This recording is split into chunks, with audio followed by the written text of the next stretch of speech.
Okay, good evening, everyone.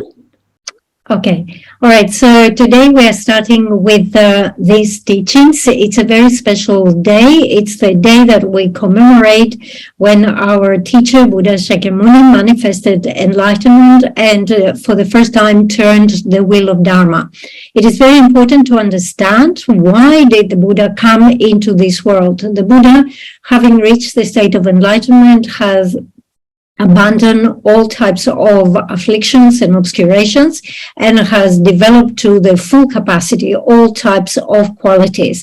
But the reason why the Buddha came into this world was to subdue the minds of sentient beings, of living beings who live during the time of the 5D generation. Therefore, it's very important that you come to this teaching and you listen with the most pure motivation of bodhicitta, thinking that you want to benefit all mother sentient beings that are as vast as the vastness of space and lead them to the state of enlightenment. So please listen with this special motivation. Okay, so you have to bring into consideration the type of teachings that we are receiving. So the teacher or the expounder is our own teacher, Buddha Shakyamuni. And also we are here at a very special place, which is Garden Drop Ling. So this particular room, the Gompa that you are in, it has been established and running for the last 20 years. It has hosted a great number of very high lamas. They have all come and have given teachings and blessings into this place. You are in the place where the representations of the body, the speech, and the mind of the Buddha, our enlightenment, are established and are blessed. So just consider how fortunate you are to be attending these teachings in this particular venue. So we have to consider that our teacher, Buddha Shakyamuni, initially started as an ordinary being similar to ourselves. However, he followed the stages of the path. What these days we use the term the Lam Rim, the graduated stages of the path, although the terminology did not exist or was not applied at this time. But you can see that he fully developed, trained and developed compassion, bodhicitta, and so forth, over a great number of lifetimes to the point of completely abandoning all negativity and fully developing every type of good quality. And at the end of this journey, you could say at the end of this path, he obtained the potency, the capacity to be able to liberate countless, limitless sentient beings. So it's because it is such a special occasion and we want to talk about this activity of Buddha Shakyamuni turning the wheel of Dharma, it is appropriate that we talk about the life story of the Buddha. Many times for us ordinary beings, when we hear about enlightened beings, we hear about bodhisattvas and so forth, there is an element of doubt in our minds because we cannot perceive these beings, right? However, if you hear about the life story of Buddha Shakyamuni, this will actually make you see that this journey and this result is possible. Okay, so the very first time that the being who is in the same continuum with Buddha Shakyamuni generated the mind of bodhicitta, it was an occasion in a lifetime where he was born as a child of a potter. So a potter was someone who was making clay pots out of clay. So he was born in that household and they had a few dogs in the family, in the household, and when he first generated the mind of bodhicitta, he did it focusing on those sentient beings, and he had that aspiration, may I become a fully enlightened Tathagata, my body adorned with all the marks and signs and being surrounded with this vast entourage of other Tathagatas, always being in their presence. So that was the first time he developed such aspirations. Okay, so the important thing, as we say, is that the Buddha demonstrated what is known as the 12 deeds, the 12 enlightened activities. Of course, they were all done for the sake of sentient beings. However, in an occasion like this, it is important for us to recognize or commemorate these events, because it makes us also generate the aspiration that one day we will be able to develop such qualities, and that we will also attain similar levels of attainment. Okay, we want to look at another occasion when that being generated bodhicitta during a rebirth as a hell being. All right, so whilst that being was in the hells, he observed the situation where somebody else had to actually pull a very heavy chariot. And the person that was allocated to pull the chariot was someone who was very weak and was struggling to carry, to pull the weight of the chariot. And having generated the mind of bodhicitta, the being who was in the same continuum with Buddha Shakyamuni stepped in and said, I will pull the chariot instead of him. And he stepped in to take the weight and pull. At that time, there was a guardian in the hells, right, who was overseeing this activity. And the guardian became very wrathful, very annoyed that the bodhisattva took on, the heavy task and gave relief to someone who was suffering. And he hit him. And with that hit, he died in the hells. But then he was reborn in the pure realm of 33, of the 33 God realm. Now, this is a very interesting incident because it occurred in the hells. And in the traditional presentation, we say that being reborn in the hells is a very unfortunate migration, because there you have no opportunity to practice Dharma. But here we have this reference of the previous life of the Buddha, whereas the Bodhisattva, he was in a hell life, in a hell rebirth, but he had the opportunity to generate bodhicitta. So the question is, what about the hells? Because we say it's a situation where we don't have the opportunity to practice, but he did. Okay, so here we have this presentation of something that happened in the hells.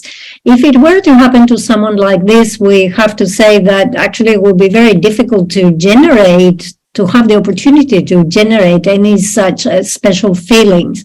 Of course, we have the great opportunity to meet with many qualified lamas who give us teachings and explanations. And often there are teachings about the hells and what goes on there, what happens in the lower migrations, and so on and so forth. Now, especially in the West, there is quite a lot of skepticism about the existence of the hells or the hungry ghosts and so forth. These are types of existence that are established through karma and afflictions. They are not actual physical realms, and therefore the beings who reside there are not beings that we can directly perceive with our eyes or we can touch with our hands and so forth. However, whether you are in the East or you are in the West, it is through looking at the scriptures and through the power of conviction in the teachings of the Buddha that we can establish and accept the existence of those lower migrations.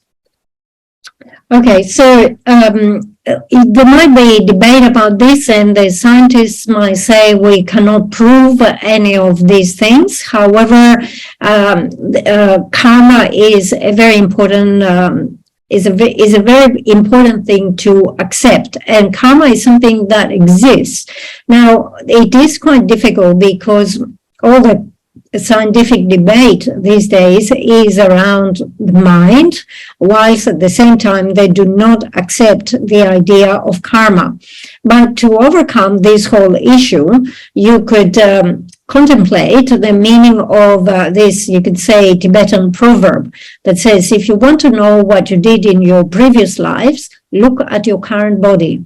And if you want to know what will be your future rebirth, what type of body you will have in the future, look at your karma or the way that you're thinking and acting right now.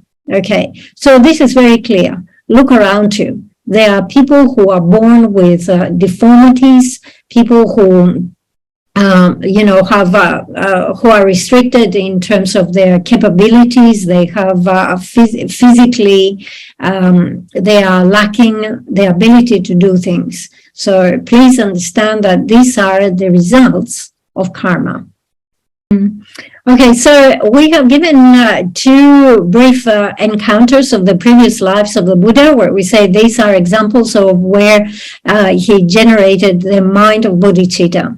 Now, especially when we hear about this life in the hell, now definitely doubt or the genuine question arises in our mind: how did he generate the mind of bodhicitta whilst in the hell, where we say, it's like in the hot. Okay, so the question was, how did he generate that mind of bodhicitta in the hells, where in the hot hells, it's like the same, indistinguishable from heat and fire itself. Okay, so we have to understand that in each eon, we have 1,000 Buddhas that come. Now, if we look at the previous Buddhas, and we look at the lifespan of the beings during that time, now, during the first Buddha, the lifespan would be 40,000 years. Then during the second period, the next after that, we notice there is a decline. So the lifespan will be 30,000 years. Now, after that, we have the time or the period of the Buddha Usung. And at that time, the lifespan is 20,000 years. So the being who became Buddha Shakyamuni was like a student of the Buddha Usung of that era. And that Buddha prophesied to him and said, in the future, you will come into this world and you will benefit all sentient beings by turning the wheel of Dharma 3 times and teaching both Sutra and Tantra. So that prophecy was already given from the past. So you hear those amazing lifespans. We talk about individuals remaining for 40,000 years, 30, 20,000 years, even 10,000 years. Right now, we're at the time where the lifespan is about 100 years. But again, not every individual will reach that 100 years. So you could say the average is around 80 years. So you might wonder, how come there is such a big difference in the lifespan of humans in different ages? This is explained because in the past, people had much more merit, they had much more afflictions, and therefore that great accumulation of merit also supported their bodies to remain for a very long time. We know, for example, that Master Nagarjuna is said to have lived for 600 years. And these days, if you say this to any paleontologist or anthropologist or any scientist, they will be amazed and will not believe you. And the reason for that is because they don't really examine the qualities and the realizations that existed in the mind stream of those incredible bodhisattvas and great beings. If you take those realizations and qualities into account, you will see that they had the merit to remain with stable bodies for a very long time. Otherwise, if you just examine, let's say, the bones or the remains of previous humans, you would not be able to justify such a long lifespan. So we're at the time where you notice that the lifespan has reduced to 100 years, but even that is difficult to achieve. This is a time that is called the time of the 5 degenerations, or the 5 pollutions, you could say. So, you know, when, for example, you buy some food, some raw materials, and you examine to see the purity, and you find that inside there is impurity. So these impurities are what we talk about, you know, what we are referring to when we talk about the 5 types of degeneration. The first one is the degeneration of the times. So these are degenerative times, or degenerative lives, you could say, because we say that there's so many disease that we have to counteract. We have to rely on a lot of medicine. The life does not have stability. The body is very fragile, and so on and so forth. So the first one is degeneration of life. The second one is the degeneration of afflictions. The generation of afflictions indicates that we are living at a period where the conditions around us continuously make us generate more and more afflictions. So we have anger, we have desire, we have jealousy, we have pride, we have competitiveness, and so forth. Whilst in contrary, the beings who used to live at previous periods, they had much less afflictions, and they had much more merit. In our situation, because we have so many afflictions, it is very difficult to build up any accumulation of merit. So that was the second deterioration of affliction. The third one is the deterioration of time. So we live at very troublesome times where there is a lot of conflict, there is a lot of war, there is epidemics, there is fighting, and so forth. The fourth one is the deterioration or the degeneration of views. So we see within society, the different fractions have their own views, and they hold very fiercely to those views. So it is like, my view is the best, no, my view is correct, and so on and so forth. And finally, we have the deterioration of the individuals, because we have individuals who seem all they want to do is to steal, to deceive, and so on and so forth. So if you put all the 5 degenerations, or all those 5 pollutions together, you will see how disadvantaged we are and how difficult it is to build up merit. Okay, so going back, we are looking at the previous lives of the being who became Buddha Shakyamuni. So as we say, in a previous life, he relied on a teacher, he practiced, he received prophecy from the Buddha of that era, who was the Buddha Usum. And in that prophecy also, he said that you will be born in Ganden, in the pure land of Ganden. So, as we say, according to the prophecy, that being was born in Ganden. Now, born in Ganden means that he is born as a god. And if you're a god, you cannot come with a god's body. You cannot come down into this realm, into the realm of humans. Okay, you cannot come into the planet Earth. So, being born there, he was contemplating, that being was contemplating, like, how can I actually go down and interact, take rebirth down into the worldly realm? What sort of mother I should have, what sort of rebirth I should have, what sort of household, how am I going to take rebirth down amongst the humans?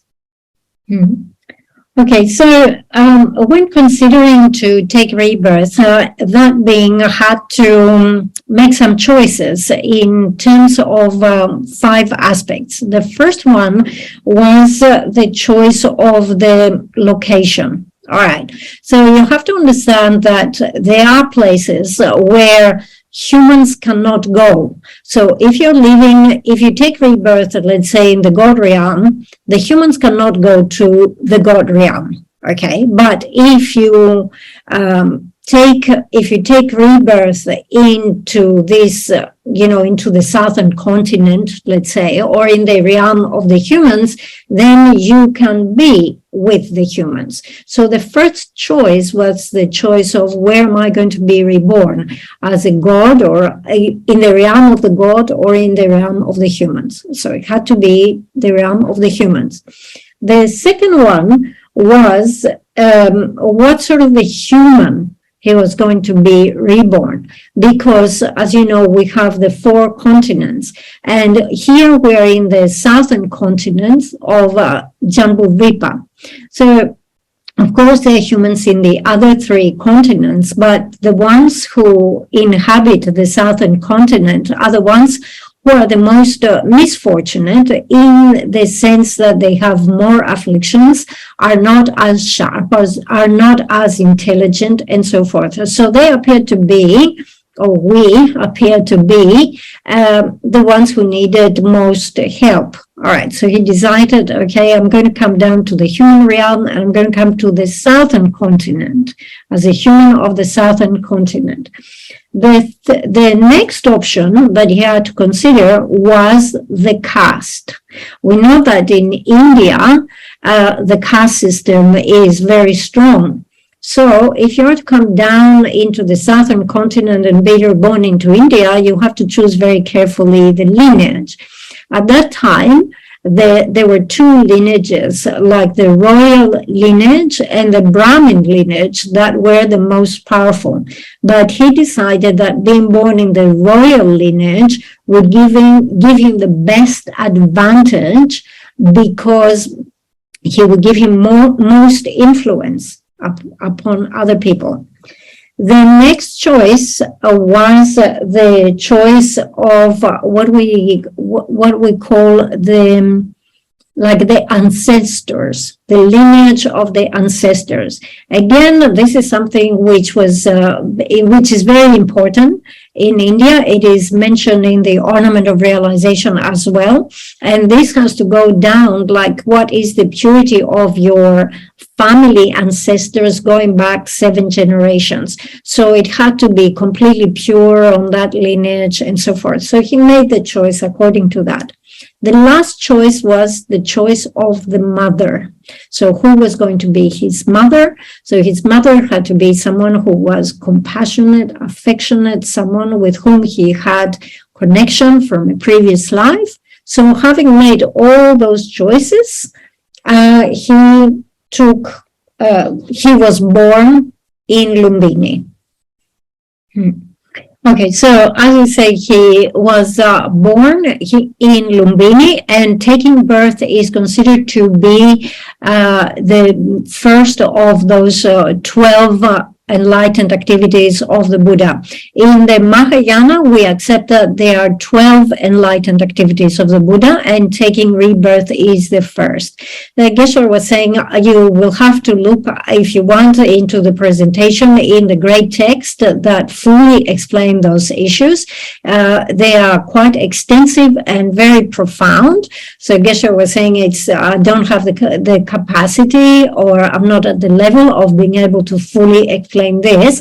However, it was through a series of choices and practices and so forth that culminated into the point of manifesting the first of those 12 deeds, which is taking rebirth. In the Theravada tradition, they do not accept a list of 12 activities. Okay, so as we say, we're not going to go through the whole list of the 12 deeds of the Buddha, but we say he took birth in Lumbini. He was born in the royal family. His father and the mother were the queen and the king and the queen of the land. He was brought up as Prince Siddhartha. He was married according to the custom, not just one wife. There is talk about many wives, so something like a harem.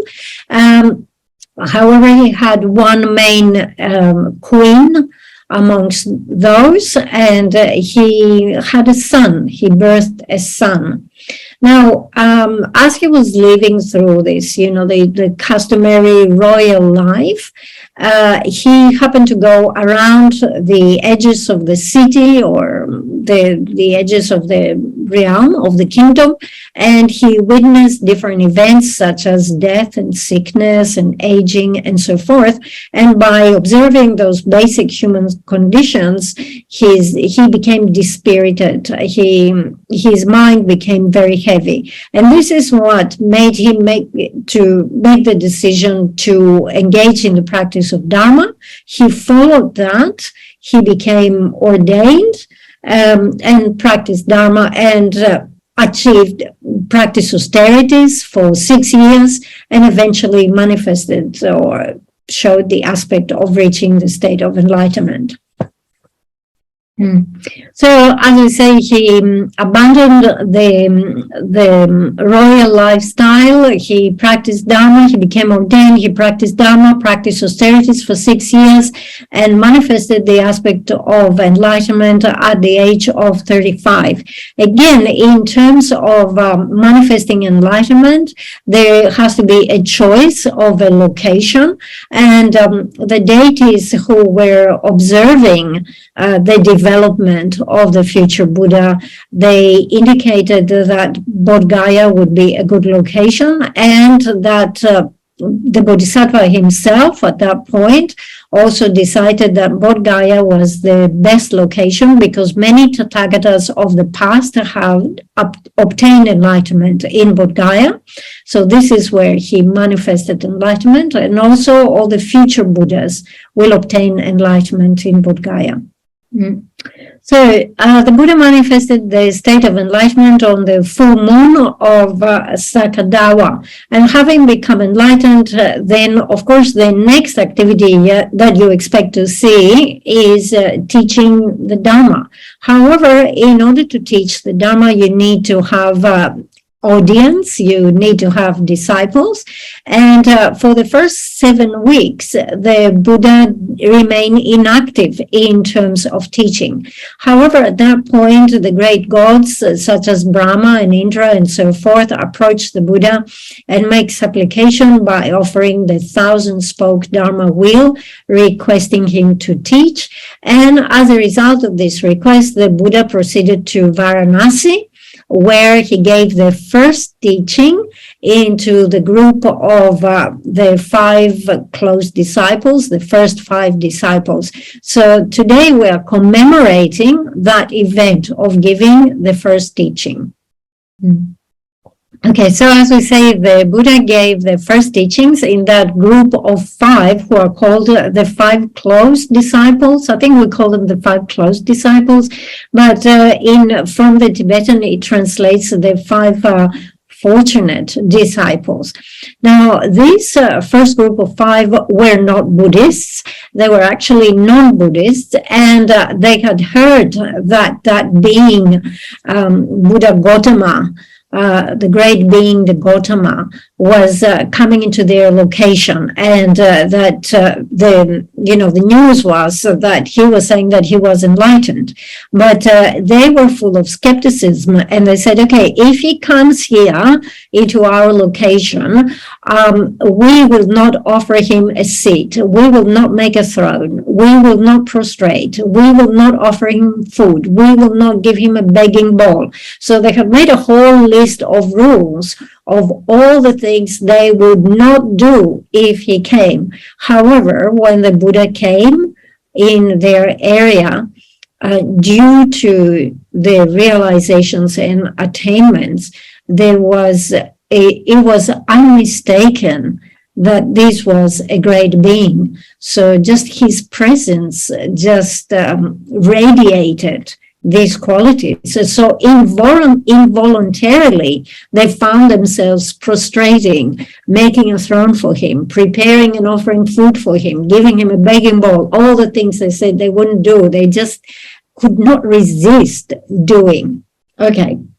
So this was a very short presentation of the life of the Buddha is actually, if you go into the text, you will see that it is something that is presented in thousands and thousands of pages, so a very extensive presentation.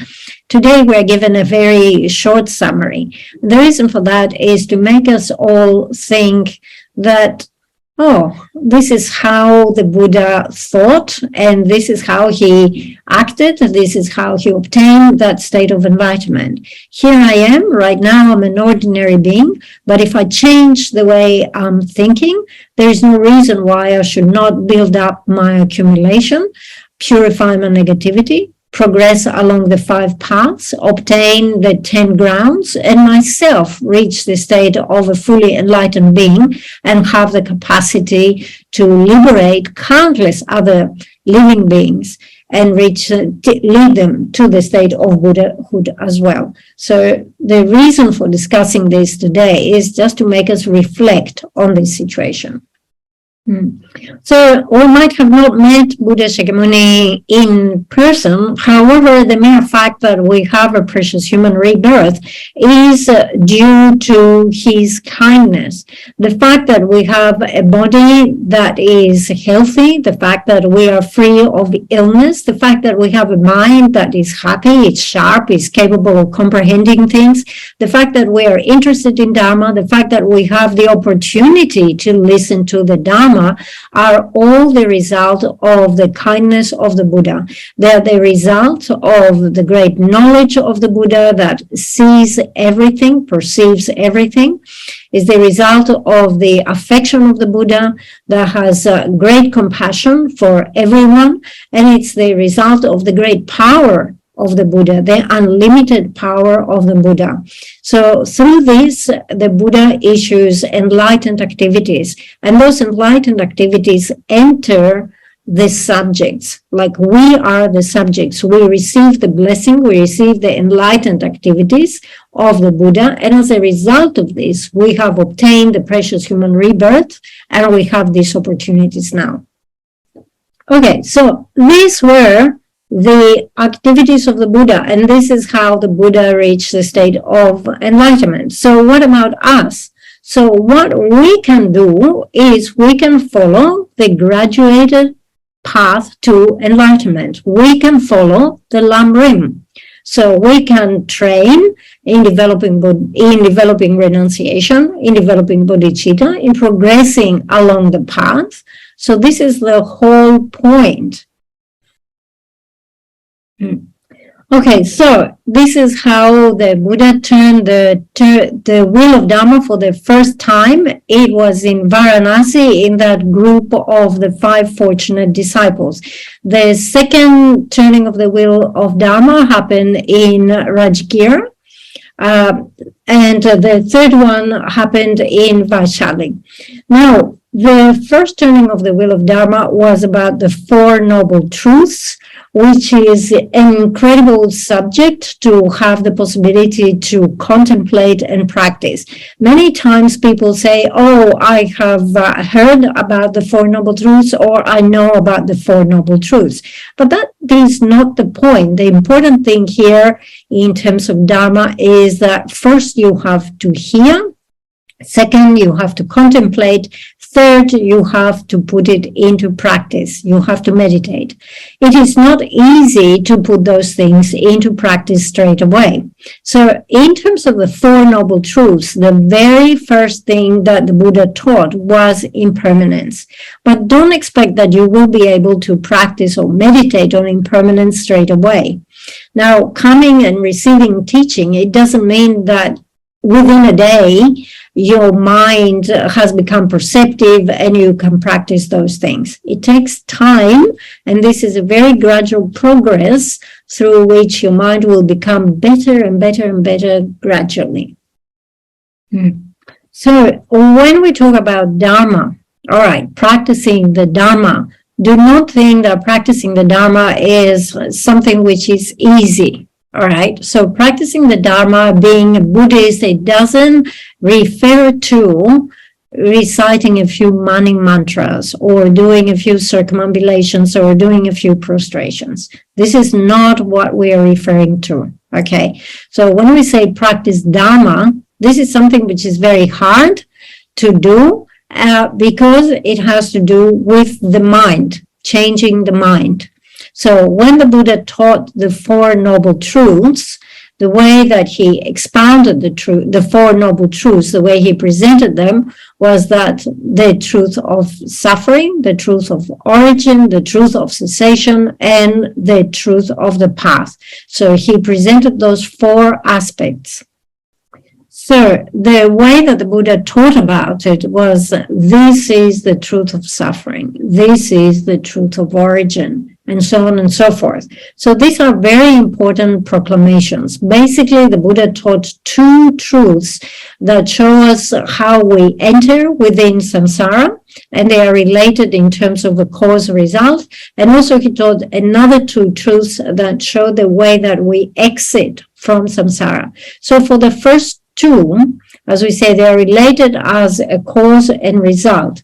The cause is the truth of origin, and the result that we get from that is the truth of suffering. So whilst we are within samsara, you know that we experience this situation where we are constantly upset, fragile, sick, the mind is disturbed, we have problems, we have dissatisfaction, we go through this situation. So this is what is described here. So, as we say, everything begins with the truth of origin. Due to the truth of origin, we are born within samsara. And once we're born here, basically, we all wish to have happiness, but we don't know how to establish the causes of happiness. We all wish to avoid suffering, but we don't know how to avoid suffering. So the Buddha, having seen this unsatisfactory situation of all of us, has taught the truth of origin. So he has taught about karma and afflictions, but also he has explained how we can abandon karma and affliction and obtain the truth of cessation. Now, he did not just talk about the truth of cessation, but also he explained what is the true path that leads to that state of cessation. And therefore, he has explained how we can establish the Dharma jewel, the Sangha jewel, and eventually the Buddha jewel. So it is through our self-cherishing and our self-grasping that we create all this negative karma that we keep piling up and accumulating. This idea of grasping at the self, that we keep saying me all the time. It's not fine by me. I need this, I that, I the other. But this I that we grasp to it, if we search for it, is it something that we can find? So, we talk about this me, right? Every person talks about me. So let's say you have a person, whatever you call them, Tashi or whatever you call that person. So we say you have to try to find where is that me in that person. Is it the head? Is it the arms? Is it the chest? Is it the legs? Where is this I, this me, to be found? So this is something to keep very clearly in our minds, right? Although we have this idea that there is a core I, there is a concrete I, in reality, if you examine, there is no such thing. But we have developed this idea that this collection of contaminated aggregates, the bones, the flesh, the blood, whatever, all of these things together, somehow we think that this is me, this is I. So it's Master Nagarjuna that has actually very clearly explained this, that the I is something which is merely imputed, is not something which is findable. This is something very useful to consider, especially when we become angry. All right. So we have to examine in the occasion where we are angry and we say, what is it? Let's say someone hit you in the head. So, you're examining and saying, where is this I that is harm and hurt? Is it my head? Is it my back? Is it my arms? And so on and so forth. So today on this special occasion, we had the opportunity to hear a brief account of the biography of the being who became Buddha Shakyamuni, and also a short presentation of the Four Noble Truths. It is always important to keep in your mind Dharma and to always reflect it. And as we say, we need to contemplate all those things. Contemplation and just running through those things through your mind becomes meditation. So don't think that meditation only refers to sitting cross-legged, with the straight back and so forth, right, on a cushion. Now, we just gave an account of the previous lives of Buddha Shakyamuni. And if you just run through your mind and say, oh, this is what he did, this is how he acted, this is how he progressed, these are the choices he made. So considering all this is meditation. So we will have teachings on the Lam Rim. We will engage in the teachings of the Lam Rim, but Geshe is saying, I don't consider myself to be someone important and qualified to give teachings on this. However, I had the opportunity to spend many years in the great seats of learning, the great monasteries, and there, due to the kindness of my own spiritual teachers, I have received many teachings, explanations. I have been present in many classes. I have received teachings myself. And therefore, this is something that perhaps I can pass on to you, some of my experience. But remember, this is not my words. These are actually the teachings of Buddha Shakyamuni, how it has come down to us through this tradition. Also, Geshe was saying is, I don't want you to feel that we have to have this strict relationship of the guru and the student. Right? So Geshe says, I don't want this, but just as when you go into the class and you have a teacher, not a guru, but a teacher. So it will be good if we just establish this type of relationship. Okay, so Geshe was saying, therefore, here I am now. I have come to Singapore. I came with the pure motivation of benefiting the people of Singapore at the request of the director of the center who asked me to come. And I know that this center has been established for many years and is offering great benefit to the people of Singapore. And therefore, with a pure motivation solely to benefit people in Singapore, I accepted to come and teach. Now, the subject matter that we will be following is the Lam Rim. The Lam Rim, the stages of the path, the graduated stages of the path, is extremely important. The Buddha has taught 84,000 bundles of teachings, and we can see that the great texts come in great volumes.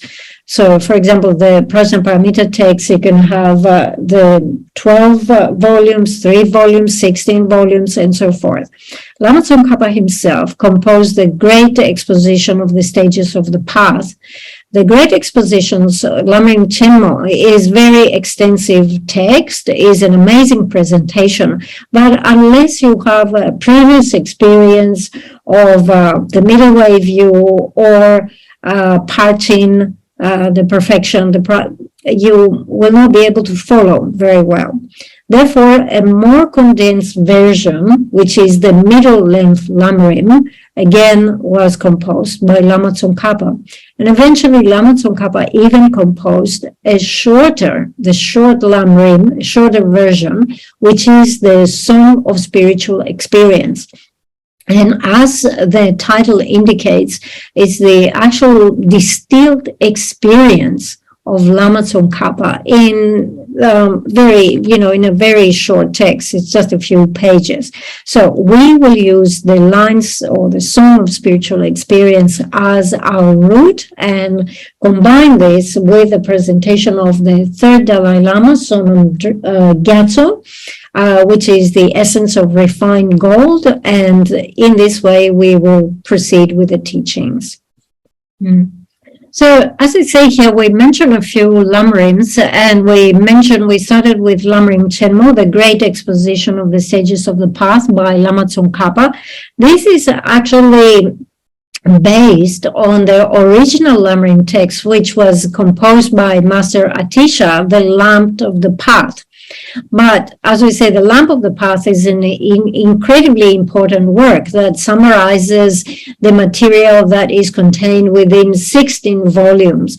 The Lamp of the Path is a very short text, but because being short and condensed, at some point it became difficult for people to understand it.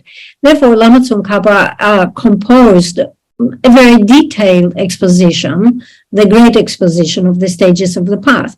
But after a while, that became difficult to understand or follow, and therefore he had to compose the middle-length Lam Rim, and eventually he had to compose the short Lam Rim, which is the Song of Experience. And then we see that subsequently, the third Dalai Lama composed the Essence of Refined Gold. And then with the fifth Dalai Lama, we have the Easy Path and the Quick Path. And eventually we have Liberation in the Palm of Your Hand by Pabomka Rinpoche. So why is it that we keep having a sequence of text during the different centuries, you could say, right? Because, as we say, we live at degenerative times, and the beings of the degenerative times have difficulty understanding extensive or profound text. And therefore, in every generation, you could say, there is the need to compose something that is that simplifies the meaning. And then again, later on, there is a need to, again, simplify it. So this is why we have this progression of texts. So as we say here, we're talking about Lamrim, which is the graduated path to enlightenment, so the stages of the path. So the Buddha Shakyamuni has taught the entire Lamrim, all the stages to the path. Right. However, that terminology, Lam Rim, was something that came in use after Master Atisha composed the Lamp to the Path. Now, of course, text, the great classic texts, such as the Ornament of Realization, they contain all the stages to the path. They contain the entire Lam Rim. However, it's not so easy to identify the steps or the sequence of those stages of the path. So that's why when Master Atisha came to Tibet, he composed that text, the Lamp to the Path, to make it easy for disciples to put it into practice. And it is from that time onwards that we use this terminology, Lam Rim, Lam Rim. The stages of the path existed before that, but the term was applied after that time. Okay, so we will be doing the Song of Spiritual Experience, but we will be following its commentary, which is called the Essence of Refined Gold. It was composed by the fifth Dalai Lama Sonam Gyatso, the third Dalai Lama Sonam Gyatso, and it is one of the 8 Lamrim texts that His Holiness gave the transmission a few years ago. Okay, so it begins by giving the title, which is Stages to, you could say, usually we translated Stages to Enlightenment or Stages to Buddhahood. So this enlightenment or Buddhahood is the future state, right? The future object of attainment. Now, the Sanskrit, in English we use Buddha, Buddhahood. It comes from the Sanskrit term Buddha, right? It's 2 syllables. In Tibetan, it is translated as Jangjup, which means to purify and to internalize. Okay, so we say that we state Buddhahood as the ultimate object of attainment, so that will be the resultant state. And obviously, to reach there, you will need to follow some steps, right? You need to follow some practices that will lead you to Buddhahood. So, since this material is organized and presented in a way that make it easy for the practitioner, for the disciple to put it into practice, it is called stages of the path. So we talk here about the stages of the path to enlightenment, or the stages of the path to Buddhahood. As we say in Protector Matria's ornament of realization, we have all of those stages, right? And this is an incredibly inspiring and beneficial text to read. However, when you read it, you cannot easily see what is the order of those steps. All the steps are there, but you cannot see the order. Now, in the Lam Rim, we have systematized things, and we know that the first is the proper way of relying on the spiritual teacher. Then the second step is to consider how rare and difficult it is to find a life of freedom and endowments. The third step is to consider death and impermanence. Next, we have to consider the law of cause and effect. Then we have to consider refuge, and so on and so forth. So we have very defined order of steps that eventually lead to Buddhahood. So as we say, everything is included in the ornament of realization. It's just that the order is not clear, right? You cannot see that there is this sequence. So it is, those stages of the path are actually very important, and it's very good to be able to clearly see how you are going to progress along the path. It is similar to our secular education. When you go to school, and first you go to year 1 class, then you go to year 2 class, year 3 class, and so forth. And you develop your education, and you develop your qualities, your understanding in that linear, gradual fashion. So in a similar way, here we have a presentation that makes it very easy for the student or the practitioner to put those things into practice. So you know where you begin. The first step is to actually go and find a spiritual teacher. And once you rely on this teacher is going to give you some guidance and advice. That we say, you have to develop renunciation. You have to develop bodhicitta.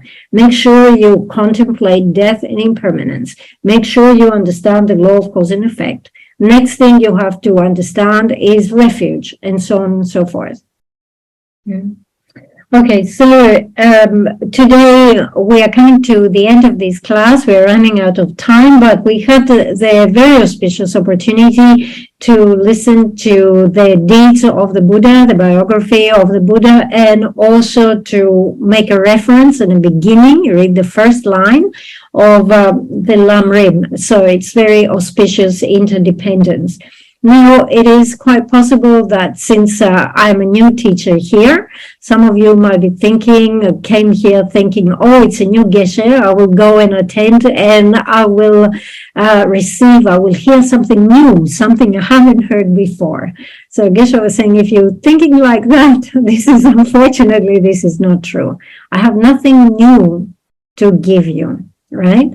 In the very beginning of Bodhisattva's ways of life, Master Shantideva, who is an amazing saint, begins the text by saying, I have nothing new to say. I am repeating here what previous Buddhas and Bodhisattvas have explained before, much better than I could ever do. So Geshe was saying, I would like to repeat this. And without any sense of pride, I can say that, I have nothing new to say. I'm repeating to you what I have heard before. And most of you are students who have been studying for quite a while. So what I will say here will probably act as a means to remind you things that you have already heard before. Okay. There will be other people who come here to listen thinking, I want something concrete out of this. I want to get something solid out of it. Why am I not getting it? And Geshe was saying what you get or what you don't get really depends on your motivation. With a proper motivation, you will place virtuous imprints. And keep in mind that in terms of imprints, we have virtuous and we have non-virtuous imprints. So depending on your motivation, you can place some positive imprints. And this is what you get. That's the solid thing. This is what you get out of these teachings. These things, with time, with the right conditions, will ripen into happiness and virtue and so forth. If you establish non-virtuous imprints, they will bring results of suffering. So Geshe was saying, I think the most important thing here is to keep in your mind and have that confidence, to have that basic belief that, yes, these are the deeds of the Buddha. The Buddha taught the Four Noble Truths. This is the Lam Rim. This is what Lam Rim is all about. So have a basic be receptive, have that conviction in terms of that. And this is how we meditate, and this will be very beneficial. This will open up the path to practice and improvement in our practice, okay? So it is incredibly beneficial. Just be very happy that you had the opportunity to come here and listen to this Dharma talk for the last couple of hours. If you hadn't come here, actually, you would have wasted your time. You would be at home, maybe eating, watching TV, or driving around in your car, doing, useless activities and so forth. But instead, you had the great opportunity to come here and listen to the Dharma. So how fortunate in this, and how happy you should be that you did that. That's great benefit. So in the monastery, we have that saying that until the very last moment before you reach the state of Buddhahood, you keep learning, right? There are a lot of things, perhaps we have studied for a number of years, but there are a lot of things that still we don't know, we don't understand. So every time we have the opportunity to make the effort to listen to something new, to study something new, we make that little bit of effort and progress. And we have to continue making that progress all the way until the very last moment prior to enlightenment. Only when you reach enlightenment, you can say, okay, no more learning, I'm omniscient now. But up until that point, you have to keep making the effort to build up on your knowledge, to accumulate knowledge and expose yourself to the Dharma. Like even the great beings like Master Nagarjuna made the comment that there are things I don't understand. So how much more true is this for someone like ourselves? Okay, so thank you very much for coming tonight. Thank you.